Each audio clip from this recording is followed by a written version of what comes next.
भारत से उसकी आर्थिक समृद्धि, सीमाओं से संप्रभुता, युवाओं से रोजगार, किसानों से उनकी आजीविका, मेहनतकश मजदूरों से उनका आत्मसम्मान मोदी सरकार ने छीन लिया।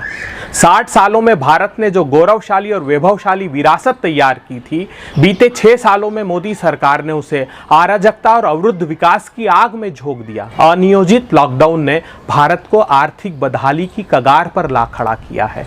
आप जानते हैं विकास दर का -23.9% हो जाने का अर्थ? इसकी आशंका पहले ही इंटरनेशनल लेबर ऑर्गेनाइजेशन और यूनाइटेड नेशंस ने व्यक्त की थी कि इस अनियोजित लॉकडाउन से भारत के 40 करोड़ लोग नए सिरे से गरीबी की आग में झोंक दिए जाएंगे, और हुआ भी यही। ऐसा नहीं है कि भारत की आर्थिक बदहाली मोदी सरकार के अनियोजित लॉकडाउन के कारण ही सिर्फ पनपी हो।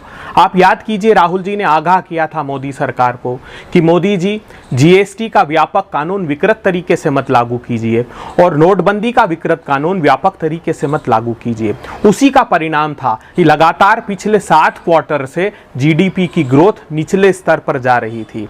हमें एनएसएसओ की रिपोर्ट ने यह बताया था कि बेरोजगारी अपने 45 वर्षों के सबसे भीषणतम स्तर पर पहुंच गई है। हमें आरबीआई की रिपोर्ट ने यह बताया था कि क्रेडिट ग्रोथ बैंक की 58 साल के अपने निचले स्तर पर पहुंच गई है।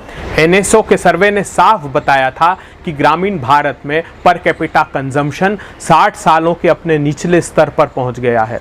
तो साथियों, बेरोजगारी की इस बदहाली को लेकर आज स्पीक अप इंडिया के माध्यम से कांग्रेस पार्टी सरकार से ये मांग करती है कि देश के हर काम चाहने वालों को उनके रोजगार का अधिकार दिया जाना चाहिए।